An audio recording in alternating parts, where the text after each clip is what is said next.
Welcome back to the Inside Out Shift, the podcast where we explore the identity shifts, mindset breakthroughs, and behind the scenes pivots of women who've left traditional careers to build something that truly feels like theirs. And I'm your host, Evgenia Baikova, business mindset strategist and Clifton Strengths coach. I help women create businesses that actually work and feel good without creating the burnout they walked away from. And today I'm so excited to welcome Ros Cardinal. And after more than 20 years in corporate leadership and life changing health challenges, Ros stepped out on her own to found Shaping Change. She is an award winning leadership coach, the author of The Resilient Employee, and the creator of the Women's Leadership Archetype model, which is now helping women all around the world lead with authenticity and confidence. Ros, thank you for being here, and I can't wait to dive into your story. Thank you for having me. I'm really pleased to be here. Yes, thank you. So I know that you had a long and successful career in corporate leadership. What led you to eventually step away and start your own business? It's kind of a long story, but it was back in 2010 when I was diagnosed with breast cancer. So for me, and I think for a lot of people that experience a really big life-changing illness or an accident, for example, it really makes you rethink all of your priorities. So prior to that, I had a senior manager position. It was, I would love the work I was doing, but there was a lot of travel. I was running a program that required, it was a residential program that was run twice a week. I used to go once a week, but that's once a week where I had a couple of nights away from home. So there's a lot of travel involved. Mm-hmm. And I hadn't really realised up to that point how burnt out I was. And the breast cancer stopped me in my tracks, obviously. And one of the things about it is that, and I suspect this happens for a lot of people, I really had a lot of regrets. I sort of thought, if this is it, if I'm going to, pass from cancer, then there's all these things I wished I'd done that I hadn't gotten to yet, because I always thought I had enough time for everything, because I was only in my early 40s. I was 42 when I was diagnosed. And I thought I had plenty of time for everything. I was like, I'll do that when I retire, or I'll do that later. I'll write a book later. I've got more time when the kids are older. We'll travel when the kids are older. And we just never got to any of it. And so one of the things I was determined to do was, I said to my husband, if I get through this, we're going to change the way that we do things. And we did. So I took, it took 6 months of treatment. And then when I was over that, I, spent time really considering what next for me. I knew I didn't want to stay in the job I was in. There's nothing wrong with it. I really enjoyed the work, but I just felt like I needed to be doing something bigger with more impact. So in 2012, I quit my job and started my business, and I haven't looked back. Yeah, so that must have been a huge shift. And once you made that leap, what mindset change help you keep moving forward instead of looking back? I think one of the biggest things for me was learning to trust the process, if that makes sense. So what I found is that it's obviously, entrepreneurship is very different from being in a corporate job. You have a standard salary that comes in every month, and standard benefits and so on. So it's very cushy when you sort of look back on it. I kind of look back on it and went, yeah, the work was a lot, but there was a lot of benefit in it as well. And when you're working for yourself, obviously, finances go up and down. You have months where you've got loads of work, and other months where there's not much on.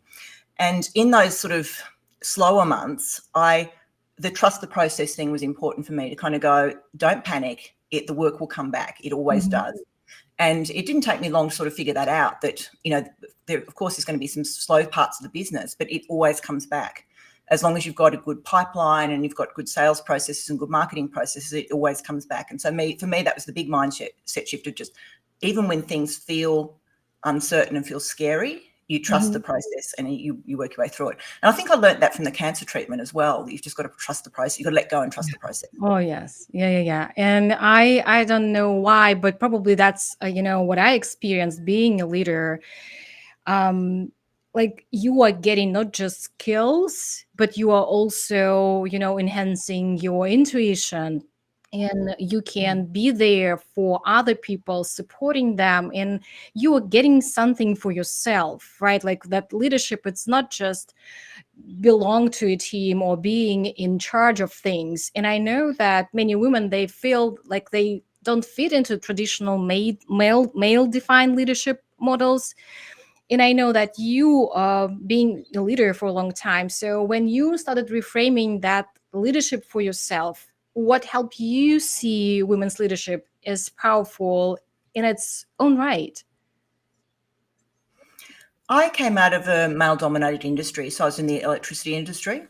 And of the top 50 leaders in the company, there's only about 6 of us who are women, and we all worked in either human resources or public relations at the time. And one of the things that was apparent to me was the fact that the structure of work wasn't really designed for women. And I knew this from way, way back. I remember back, I was in the the Commonwealth Public Service, and I initiated the very first part-time role for somebody coming back from maternity leave, because it had never been done before. And it was just this, if you had babies, you weren't expected to come back to work. So there was a lot of things that in my generation, had certainly shifted, but there was a long way to go. And then my daughter started work, and she's an engineer, and she was experiencing the same challenges that I did in my workplace. I kind of went, something's got to change. It's got to shift. And so I started getting curious about it. And I was getting women coaching clients coming to me saying things like, I've got to, they're probably a layer or so below the top, and they're sort of looking at it and going, I'm really ambitious and I want more, but I don't want that. Like, they're looking at it and going, I don't want the pressure and the expectations and the long hours and the idea that you've got to sacrifice you've got to choose between family or work. You can't have both. And so these women were exiting and creating their own careers. They were starting businesses or going to work for not-for-profits or starting charities. And for me, I sort of went, well, that's amazing for them, but it's also the organisations are losing this incredible talent pool. And so I started exploring what was going on, and I reached out to women on LinkedIn, and it just sort of spread like wildfire. And I ended up with 538 women around the world who contributed focus groups and interviews and did surveys for me. And I was just asking, what if we put aside the structure of leadership and just went, let's just lead in the way that works for us, what would it actually look like? And I heard amazing stories from women running their own businesses about how it was just very different. It was very flat structured, very collaborative, very, traditional leadership is often, it's hierarchical. It's like a pyramid, the further up you go, the fewer roles there are and the more competitive it gets. Whereas women's leadership, left to its own devices, is like a Venn diagram. It's very connected, people move around, it's collaborative, it's sort of, people are brought into positions because of the strengths that they bring. It's a very different model. And I found that so interesting. And so that was what I really started to explore, is if we sort of left women to design our own thing, what would it look like? And out of that came the model. And one of the interesting things that then happened is when I started to overlay that back into traditional workplaces, I found women were getting some really amazing insights from it. So they were sort of saying, like, I had a woman who I was coaching who wanted to get out. And she said to me after a while of using the model, she said, I've fallen back in love with my job, because she'd started being her true authentic self rather than trying to fit the model of leadership, which we traditionally know as the model for success. It's kind of like throwing all that out the window and going, let's just do something different and see what happens. And so this exploration piece, women were, like I said, were getting amazing results from that. They're getting promoted. They were getting on boards. They were finding their feet in organisations and, experiencing that, moving from I want to get out into I really want to stay and make a difference. And that was the interesting thing, is how it fitted back into the traditional model and still worked within it. And since then, we've had over 10,000 women take the assessment, and we've got data from 93 countries, which is really powerful. So we're working at the moment on we've been doing benchmarking. My next step is to actually do country benchmarking, so we've got enough data now in not all countries, but certainly enough countries to start country benchmarking. So it's been a really interesting journey. Yeah. And well, that's interesting and absolutely fascinating in your work with thousands of women worldwide. I'm just wondering, so we talk about mindset, and we talk about the role mindset plays in you being a leader, but what type of traps, like, you observed in those women in leadership, like common traps that they are falling into, and how do you help them shift out of that? So what really tends to happen for women, and it's really common when they become more senior in organisations, is that because they're trying to conform to a model of leadership which wasn't designed for women, is they either become what's too much or not enough. And it's one of those common things we hear, is either women are labelled as, they're too aggressive, they're too bitchy, they're too loud, they're too bossy, they're too much, or they're not enough, they're not assertive enough, they're too quiet, they don't speak up for themselves. And so they end up in, some women get it right. And I've worked with some amazing leaders who really embody the model, but a lot of women struggle with this either too much or not enough, and they don't find that Goldilocks sweet spot where they're just right. And that's what the model gives them, is this idea that you can find that sweet spot where you can be authentically yourself. You're not trying to pretend to be somebody you're not in order to be successful. And it works for women because it's natural for us. Yeah, and I can only relate to that because when I was a leader, I have heard so many different comments about how I led or how others were leading, that yes, you are not enough to, like loud enough, or you are not creative enough. So in how to define that enoughness for us women being in leadership, that was a question, because who defines that and how to measure, right? So that's a question. And I would like to come back to the words that you were saying at the beginning, trusting the process.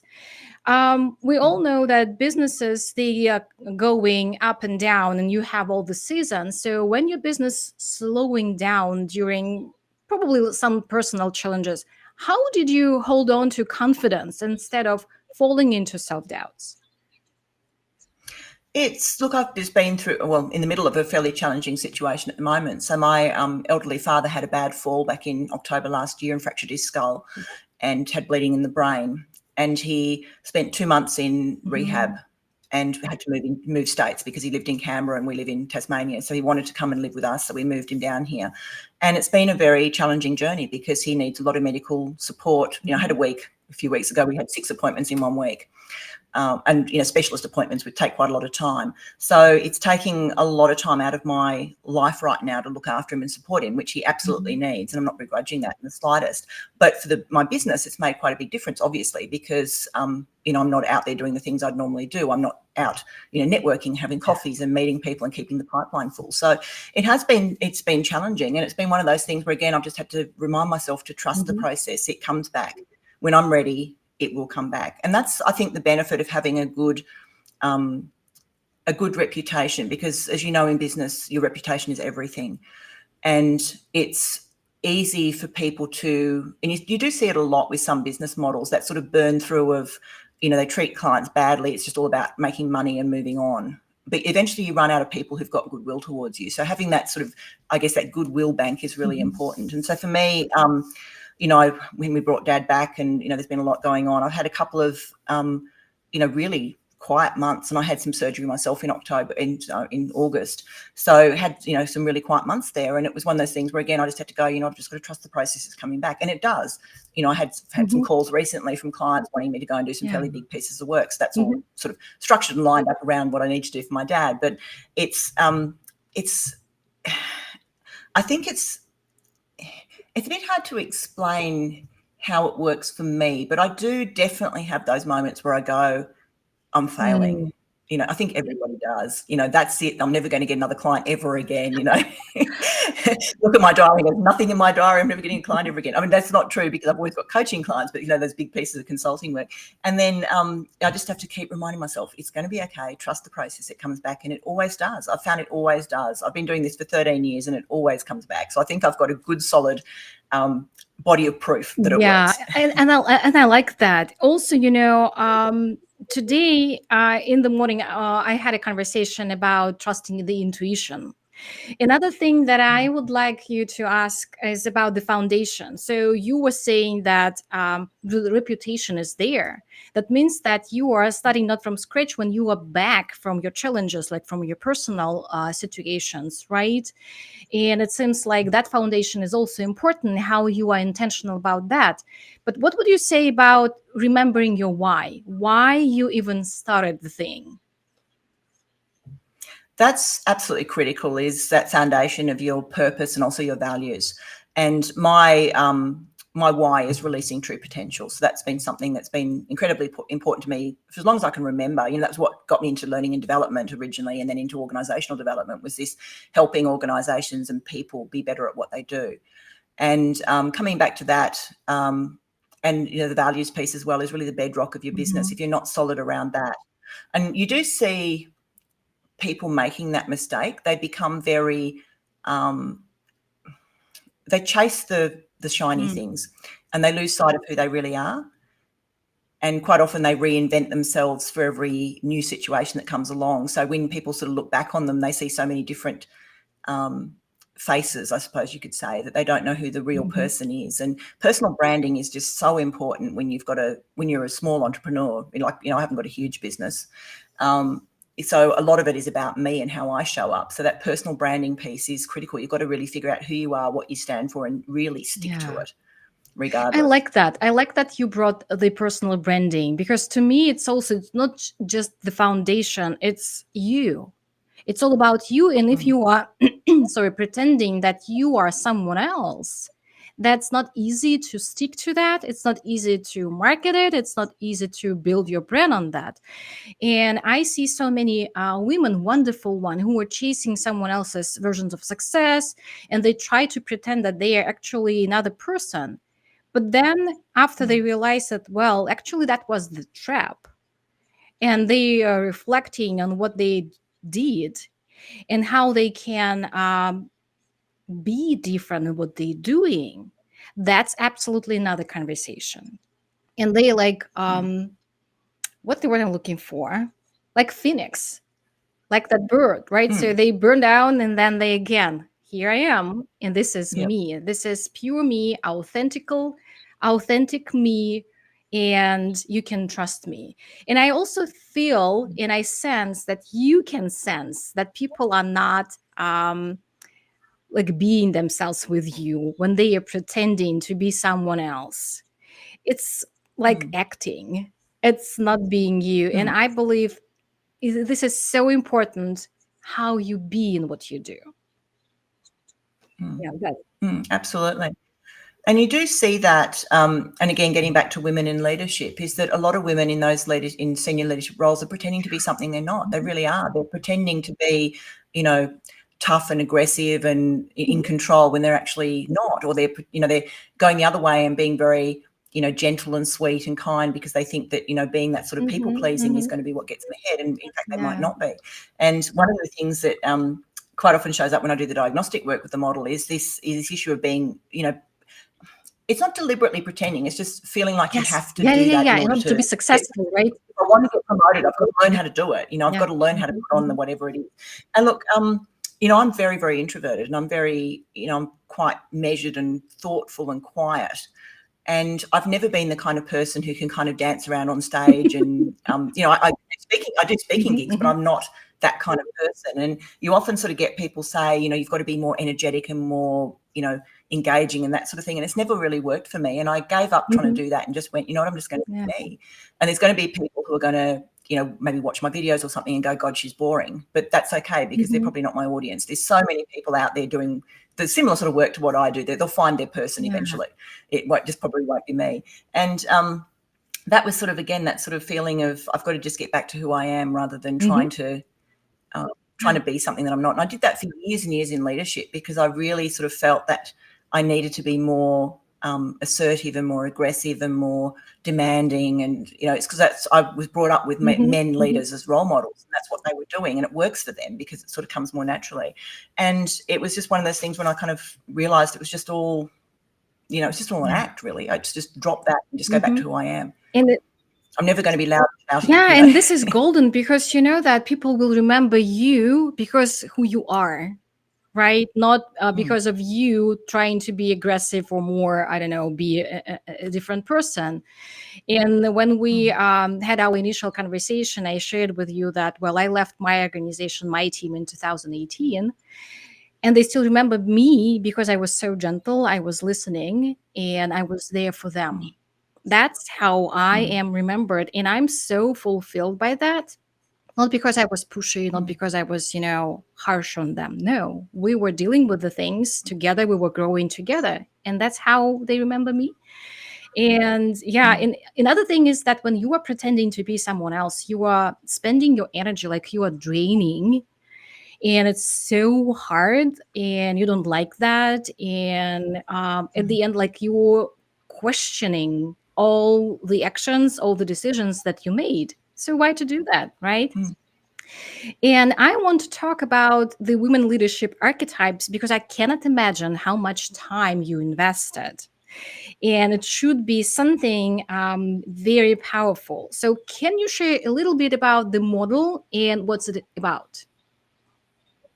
Sure. So in the drawing together of the feedback from women, so I, like I said, had a lot of interviews, a lot of surveys that they filled out. It was all very low tech. I sort of used to send a PDF and then fill it out manually and scan it and send it back, and I'd add it all up on a spreadsheet. So it was very manual back in those days. But it sort of really fell out into 4 key styles, and in each of those key styles there's an empowered side to it and a side of it that's disempowered.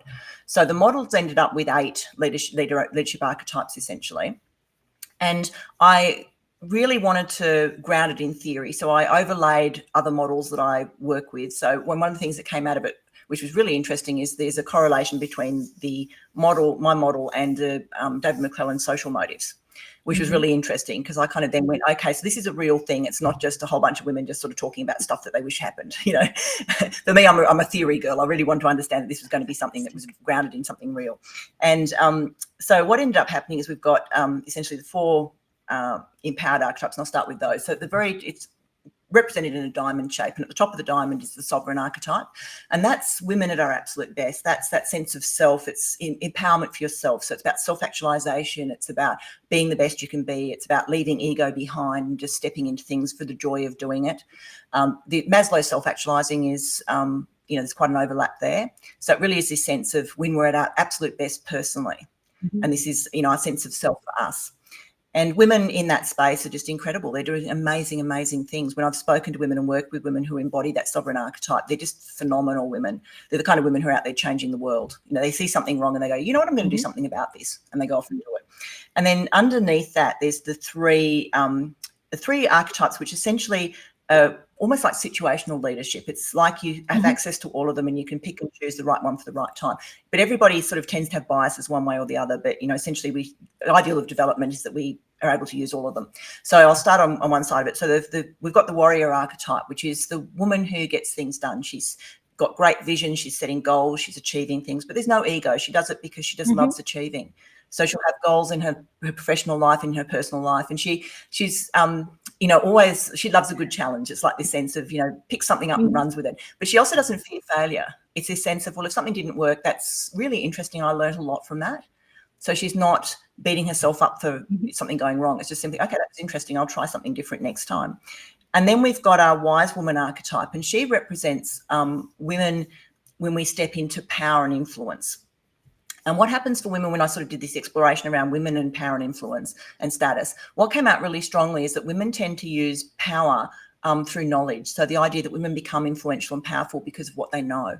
So when we look at tribal societies, for example, those women were the midwives and the healers, as an example. They knew a lot and therefore they became leaders in their space because of what they know. And so women in the wise woman archetype, they know a lot. They become influential because of their knowledge, but they also are really happy to share that. They're not holding it back from anybody. Their idea is that knowledge is amazing, and I've got lots of it, so why not share it with everybody? So there's this very free-flowing sense of, power and influence and knowledge moves really freely. And they're also happy to step away from influence if they need to, like if it serves the community or serves the collective or serves the organisation, they will step back from influence and let somebody else take a lead role. They don't feel compelled to hold on to leadership.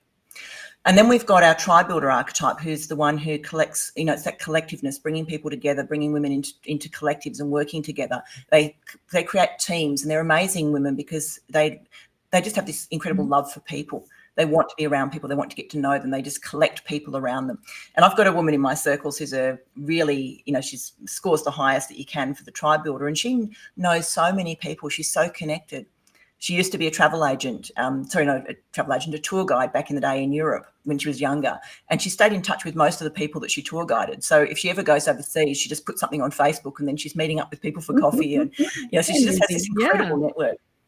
Yeah. But then underneath that, we've got our disempowered archetypes, the shadow archetypes. And the warrior turns into the tyrant, which is when things are not going well. The tyrant archetype is still driven by the goal seeking, but it becomes very urgent, this sort of sense of if I'm not delivering, I don't know who I am. I've lost sight of myself. So it's that, everything becomes urgent. Everything becomes, I've got to do more. I'm not doing enough. I've got to deliver more. And I was in that space for a lot of my time in corporate. I'm not doing enough. I've got to deliver more in order to be valuable. And perfectionism comes from there. Imposter syndrome comes from there. This feeling they're never going to be enough. And they drive themselves really hard, and they drive their teams hard as well. And the challenge with it is they're never going to feel like they're enough, because, you know, they've got to heal that part and sort of step into that warrior archetype, because they're never going to feel like they're enough. And then the wise woman moves into the lone wolf, which is where that knowledge becomes power. And so I'm not going to share that because it makes me important and powerful. I hold my knowledge. They won't delegate, or they'll give people enough that they can kind of do the job, but not give them the whole picture, because it's very threatening if you can do it better than I can, because then you can replace me. So there's this idea of I've got to stay top of the pile. I've got to be in control of people. You know, it's like you can't. Everything has to go through the leader, through that lone wolf leader. They've got to sign off on everything. You can't speak to anybody without talking to them first. They've got to be involved in every meeting. It's that sort of fingers in every pie, because if I don't control everything, I don't know who I am. And then the tribe builder moves into the martyr archetype, which is our people pleaser, and she sacrifices herself in order to be liked. So she spends a lot of her time worried about what people are thinking about her, and how does she make sure that everyone likes her all the time. And so they end up being victims, because they agree to do things they don't want to do to keep the peace.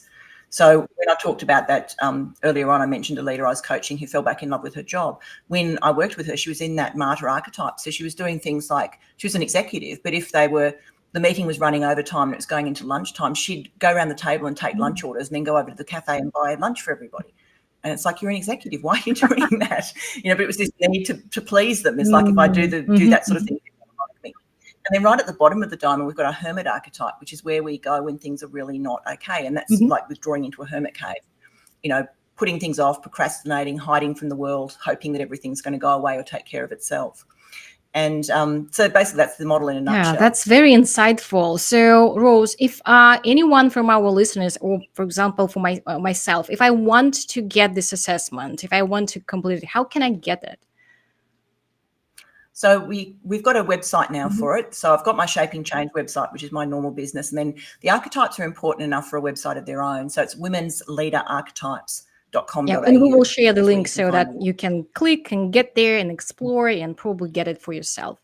Well, wonderful. Thank you for sharing. And, I have a very important question for you.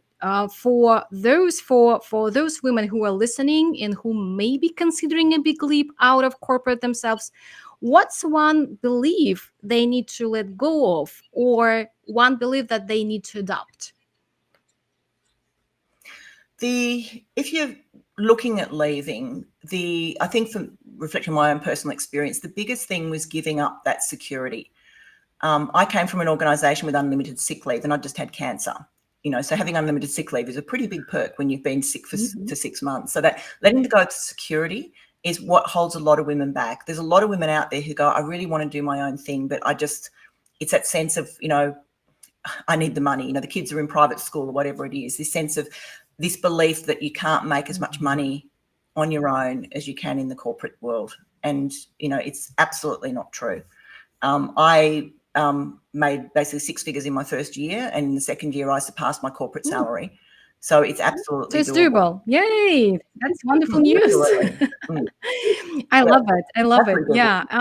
And we talked a lot about leadership, right? And we touch base on success. So how do you define success now compared to how you defined it back in your corporate career?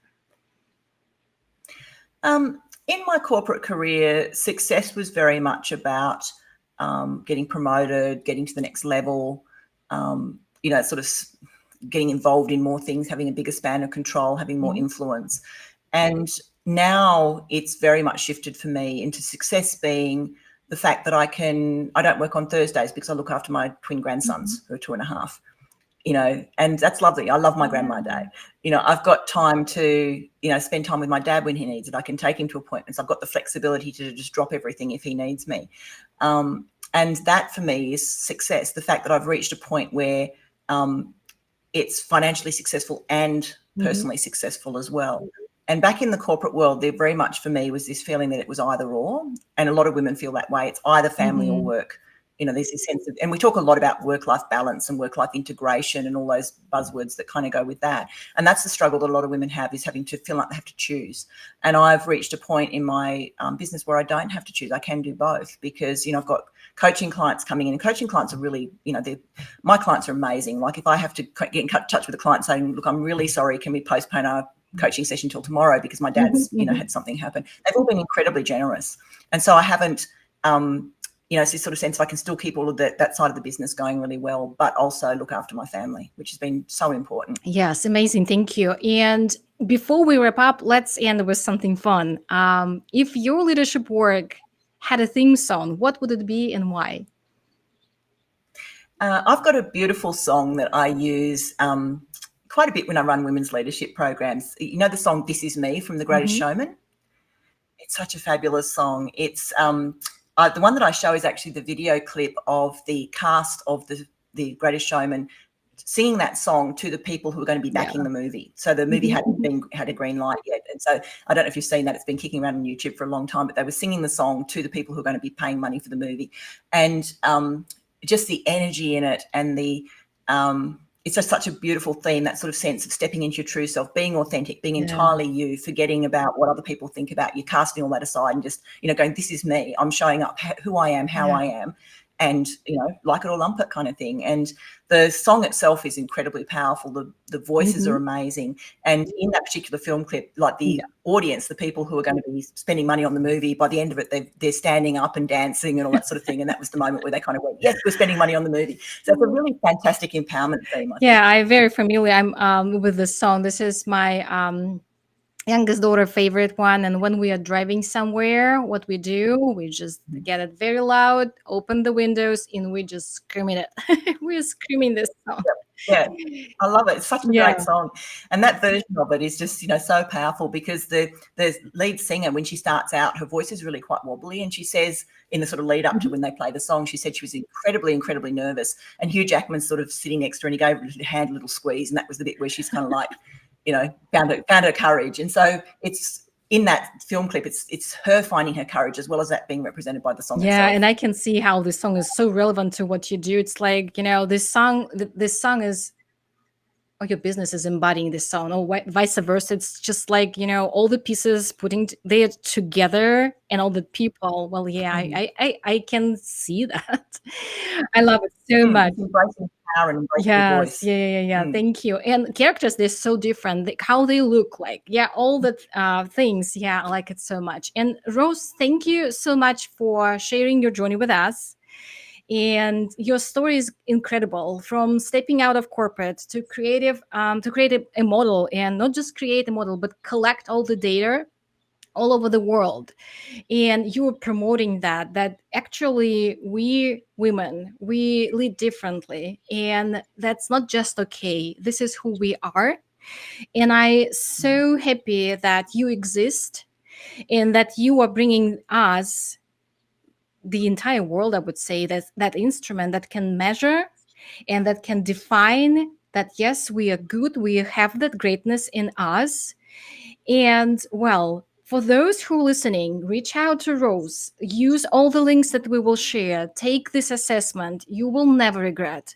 And if this conversation resonated with you, share it with a friend who might need the encouragement. And don't forget to subscribe so you don't miss the next episode. And until next time, keep leading with clarity and confidence. And thank you, Ros, again for this wonderful conversation. You're very welcome. Thanks for having me on the show. Thank you.